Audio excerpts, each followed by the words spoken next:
Tai mąstymas stiprus, tai ir reiškia, kad tu gebi neapibrėžtyje turėti tą orientyrą, kuris ateina iš tavo vidaus.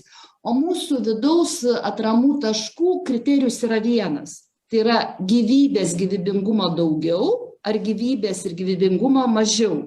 Ne teisinga, neteisinga, gerai, blogai, nes teisinga, neteisinga, gerai, blogai mes galime matyti tam tikrose apibrėžtose realybėse, kas yra teisinga, kas neteisinga.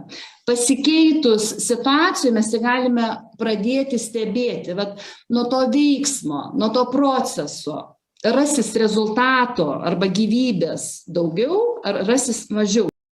Silpnas mąstymas jis yra orientuotas į tai, kaip aplinkui dauguma mąsto. Ir jam tada yra lengviau, arba jis yra orientuotas į tai, ką jam pasakys autoritetas.